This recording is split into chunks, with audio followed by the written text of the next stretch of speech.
Senhor ao último estado de Jó, mais do que o primeiro, porque teve 14.000 ovelhas, 6.000 camelos, e 1.000 juntas de boi e 1.000 jumentas, e também teve 7 filhos e 3 filhas. Deus abençoe os irmãos, vamos nesse lugar. Começando aqui, é o seguinte, eu queria dar um título para essa pregação, é o seguinte: Cristo ressuscitou, e aí? Inicialmente, eu queria discutir com os irmãos a questão de se existe ou não a vida após a morte. Afinal de contas, somos questionados o tempo todo a respeito disso. E eu queria, primeiramente, fazer uma defesa a respeito desse tópico aqui, usando a Bíblia. E quem vai me auxiliar é Jó. Porque, preste atenção no seguinte detalhe. No começo, a Bíblia vai relatar que Jó tinha, presta atenção, 7.000 ovelhas, 3.000 camelos, 500 juntas de boi, 500 jumentos, 7 filhos e 3 filhas. Esse é o apelido. E a Bíblia vai relatar também no final que Deus deu para Jó tudo em dobro. Só que preste atenção novamente. Deus deu 14.000 ovelhas, o dobro do começo. Deus deu 6.000 camelos, o dobro do começo. Deus deu 1.000 juntas de bois, o dobro do começo. Deus deu 1.000 jumentos, o dobro do começo. Porém, quando nós chegamos aqui nos filhos e filhas, Deus deu para Jó somente 7 filhos e 3 filhas. Qual é a lógica disso? No momento, Jó começou com 7 filhos e 3 filhas e terminou com 7 filhos e 3 filhos. Ele falou que Deus deu tudo em dobro. Preste atenção na lógica. Quando nós olhamos do nosso ponto de vista aqui, aparentemente Jó realmente terminou o seu livro aqui com 7 filhos e 3 filhos. Mas do ponto de vista de Deus, ele também estava contando os 7 filhos e 3 filhas que estavam dormindo com ele. Ou seja, Jó tinha 7 filhos e 3 filhas na terra e 7 filhos e 3 filhos dormindo no Senhor. Logo, sim, Jó terminou a sua carreira na terra com um todo de filhos e filhas também, se contarmos aquelas que estavam no Senhor.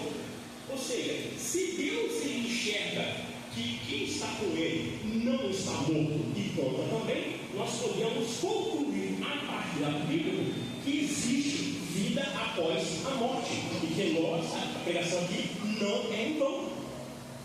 Agora preste isso em detalhe. Agora chegamos no caso de Cristo. Os ateus eles geralmente dizem esse discurso assim: nós cremos no Cristo histórico, esse mestre judeu que andou pela Judéia e ali pregou o Evangelho, porém nós não cremos que Cristo ressuscitou dentre os mortos. Só que tem um detalhe, que existe ampla evidência que Cristo sim ressuscitou entre os mortos. Por exemplo, a Bíblia vai falar que as primeiras testemunhas foram mulheres. Numa sociedade patriarcal, se isso fosse um mito, isso nunca aconteceria, porque é considerado um testemunho não confiável. Nós temos relatos de Joséfo e Tácito, historiadores do primeiro século, que falam a respeito do Cristo ressurreto. Nós temos um túmulo vazio de José de Arimateia, que era algo verificado por todos que habitavam naquele lugar. Afinal de contas, se bem duvidasse, bastava ir e olhar para o túmulo vazio. Nós temos o testemunho dos 500 irmãos que viram o Cristo ressurreto.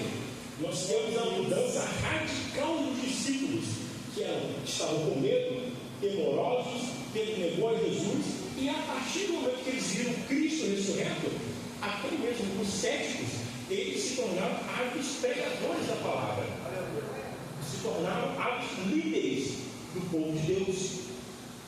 Ou seja, e nós temos também exemplos mais modernos. Por exemplo, aqueles homens que foram executados no Oriente Médio, aqueles 20, se eles não crescem em Cristo ressurreto, eles teriam negado a Cristo para salvar as suas vidas. A gente sabia que perdendo a sua vida com Cristo, eles elevariam como o próprio Cristo disse no seu Evangelho de João. Nós temos também um relato de vários mártires da história. Nós temos os jesuítas que foram para o Japão evangelizar e foram os 26 crucificados no monte. Ou seja, esses homens teriam por acaso sido sujeitos à crucificação se não crescem que Cristo ressuscitou dos mortos. Duvido muito. Presta atenção no artigo de Paulo, presta atenção na morte dos discípulos. Todos eles tinham essa confiança plena que Cristo ressuscitou dentre os mortos. Porém, agora, após essa defesa que existe vida após a morte, em que Cristo ressuscitou, nós podemos ter essa confiança de que suas palavras são verdadeiras. Quando ele diz que ressuscitou, ou seja, Cristo disse: se nós morremos com ele, nós viveremos. Presta atenção nesse detalhe, então. Agora, qual que é a diferença de uma pessoa que anda com Cristo e não anda com Cristo? Afinal, defendemos a vida após a morte, defendemos que Cristo ressuscitou. E agora, e se eu andar com esse Cristo ressurreto, o que muda na minha vida terrena? Vamos ver então, que quem vai nos ajudar a essa exposição vai ser o profeta Jeremias. Jeremias ele é muito interessante, porque ele faz diversos alertas do povo de Israel, mostrando o que acontece com aqueles que se afastam de Deus e vão procurar outros deuses que andam conforme os seus caminhos. Presta atenção. Mas antes de falar de Jeremias, sabe isso aqui? Jeremias 25:2. Deus vai colocar sobre Jeremias um fardo tremendo. Diz assim: tome cuidado de lembrar tudo o que eu falei. Olha essa pressão. Sentar, esse meu papel na mão, lembrar tudo que o Senhor falou para frente do povo. Depois que Jeremias erra alguma coisa, ele diz que Jeremias conversa com Agape, o problema é que não varia. Mas olha isso aqui. No nosso dia de hoje, quando o Senhor nos manda anunciar o Evangelho com alguém, nós temos uma verdade que a Bíblia nos ensina: que o Consolador nos ensinará e nos fará lembrar aquilo que nós precisamos falar. Nós temos essa confiança. O pastor hoje distribuiu as pulseiras. Ele falou assim: são pessoas que têm medo de falar, receio. Mas nós temos que falar aquilo. O Consolador nos ensinará e nos lembrará na hora que nós vamos anunciar o Evangelho. Essa é a confiança que nós temos. Olha, uma coisa interessante. Jeremias, ele continua no versículo 26, falou sobre esse povo que se afasta de Deus, certamente morrerá. Em contrapartida, nós temos o Evangelho segundo o João, capítulo 11, a promessa daqueles que andam com Cristo, que diz: quem crê em mim, ainda que morra, viverá. Olha esse contraste de quem está fora de Cristo e quem está com Cristo. Preste atenção que Jeremias, capítulo de número 25, fala que as nações, elas beberão do fulgor de Deus, essas nações pagãs, longe do Senhor. Porém, preste atenção, no nosso caso que recebeu a Cristo, a diferença: as nações beberiam do cálice do flor de Deus. Porém, Jesus ele dá uma dica muito pouco assim: Pai, se possível, afasta de mim esse cálice, dando a dica que esse cálice da ira, do furor que viria sobre nós, o nosso pecado, Jesus Cristo tomou o nosso lugar. Ou seja, a ira que sofria sobre nós veio sobre Cristo na cruz e nos justificou perante o Pai. Preste atenção no seguinte detalhe: Jeremias 28 e 29, perdão, tem um detalhe aqui que eu não adicionei, mas eu vou abrir um parênteses aqui.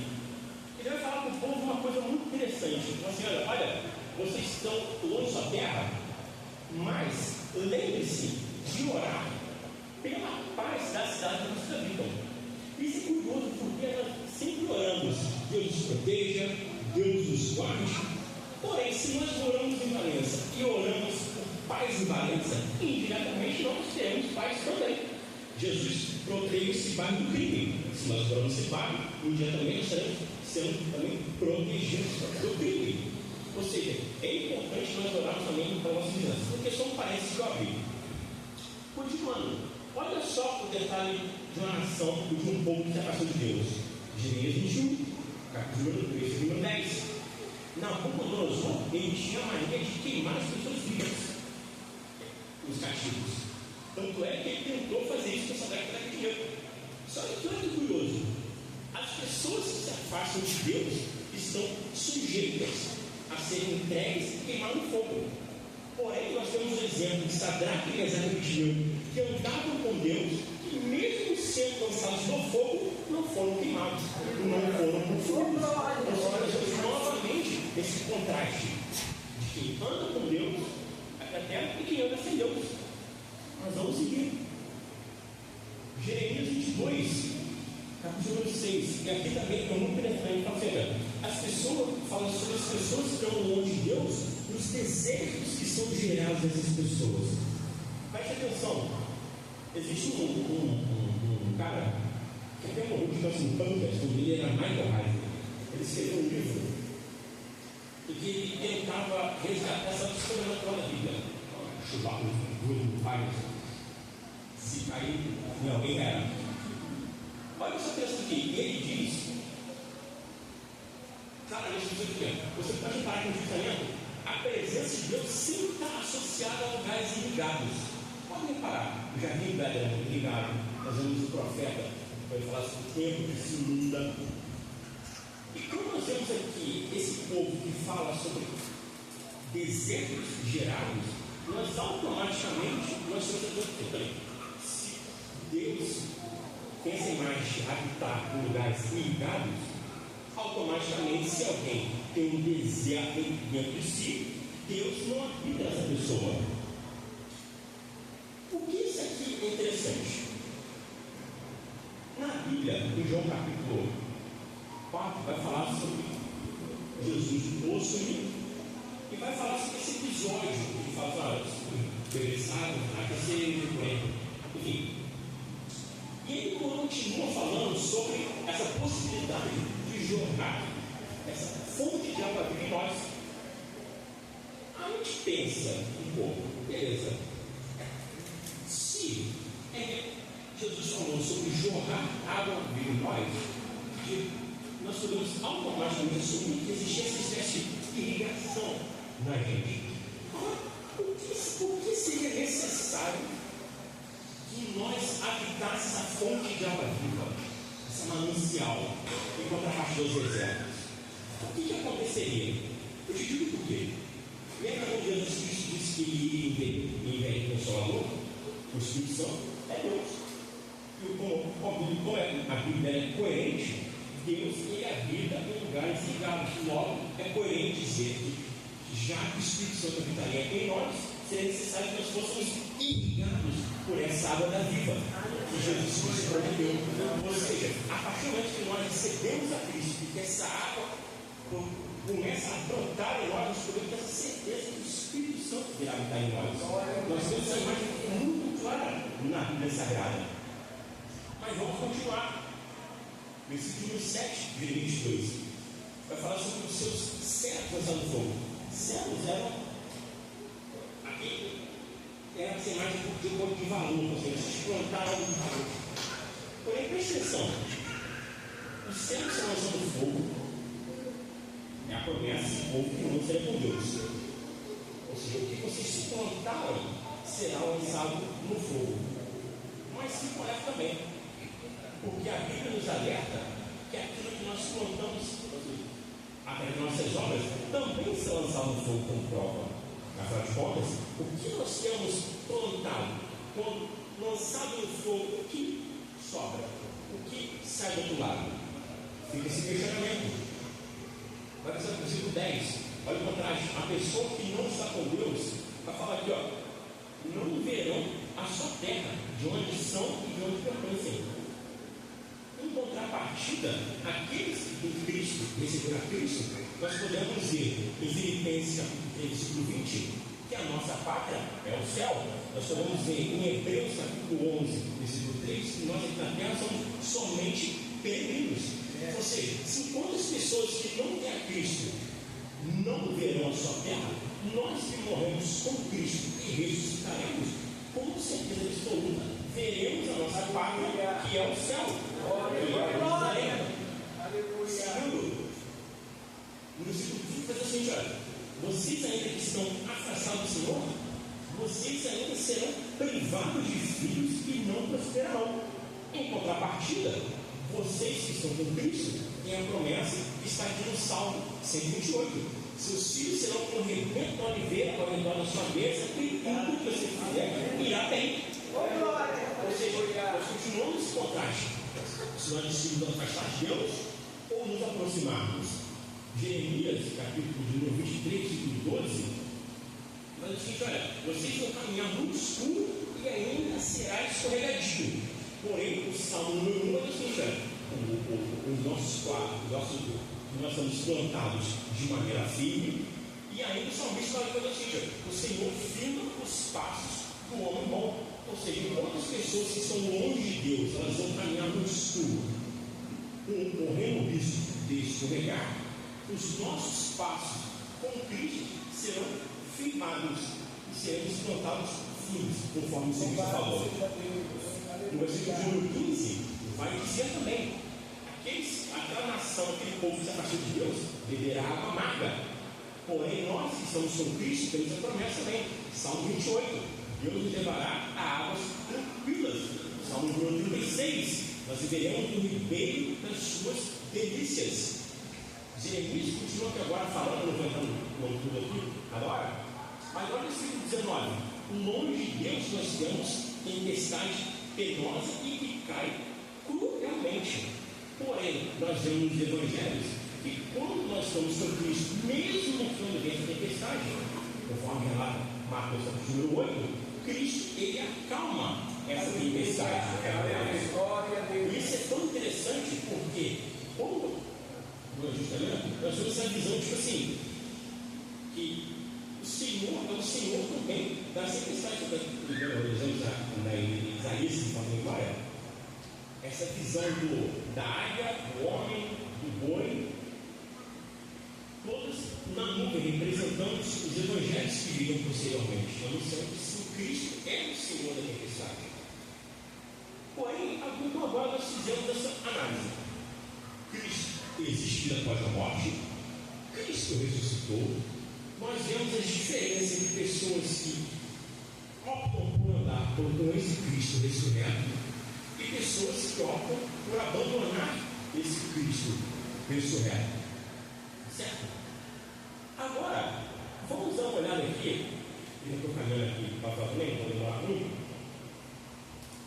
O que acontece em 1 Tessalonicenses, que também eu achei que ia ser muito, quatro textos diferentes. Mas, repara o seguinte detalhe: quando nós,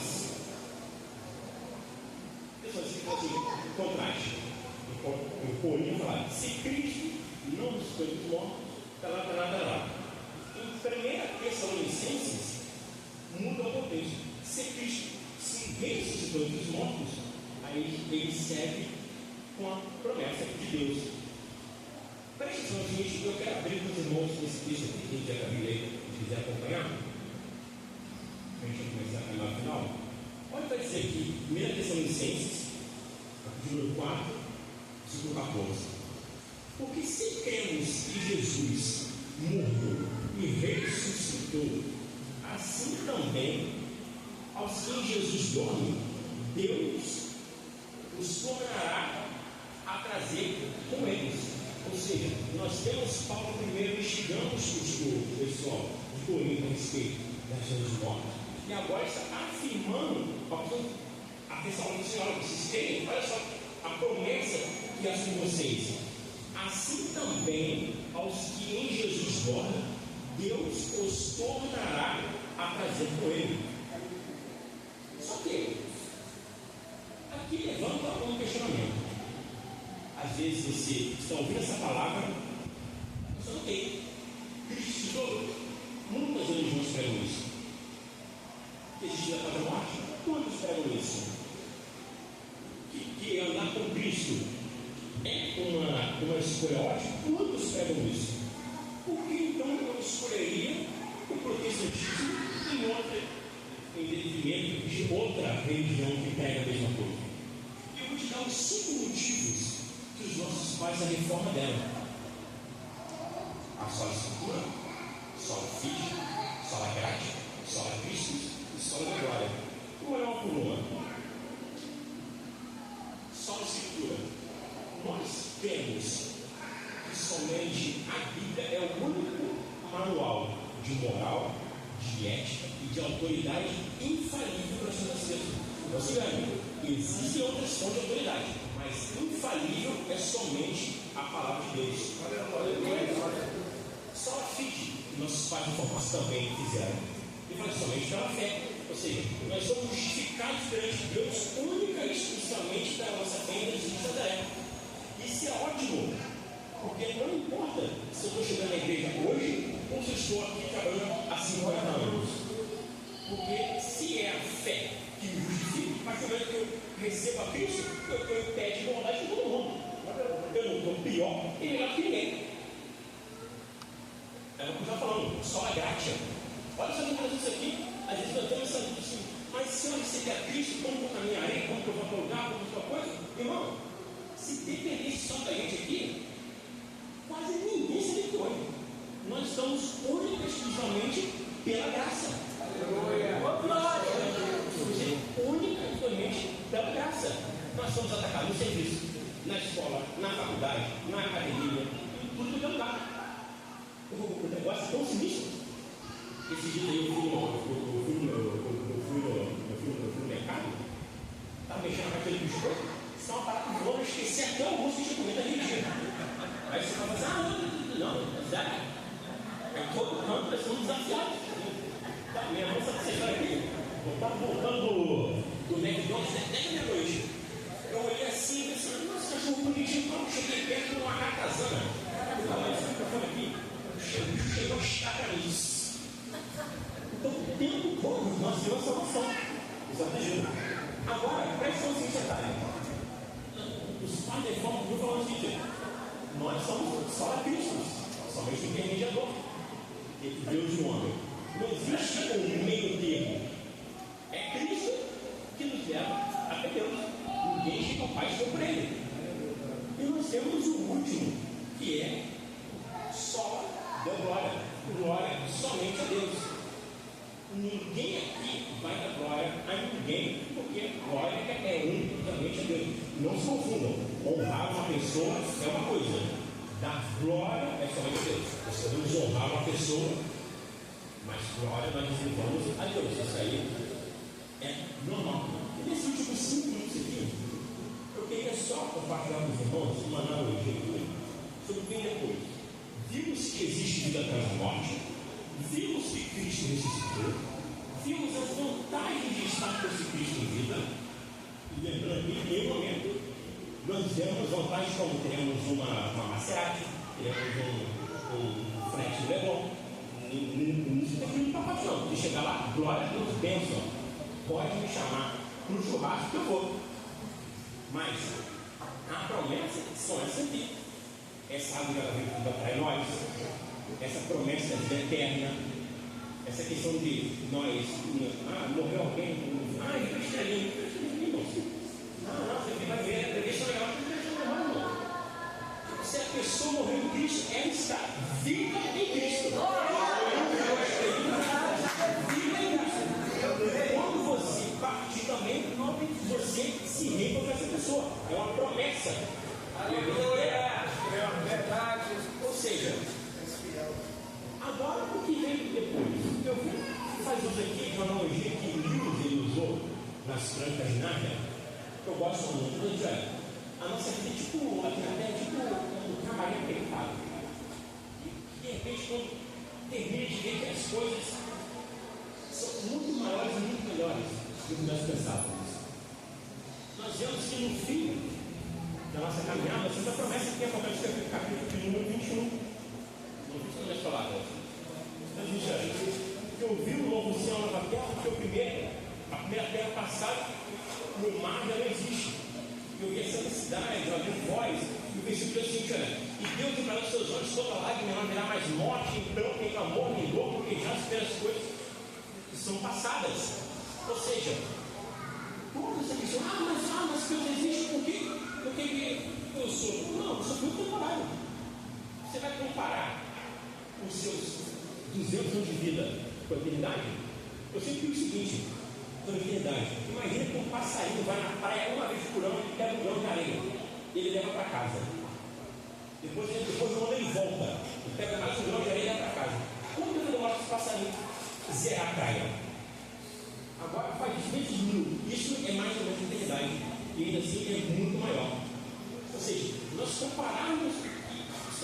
agora com algo que é eterno é impossível, não tem como.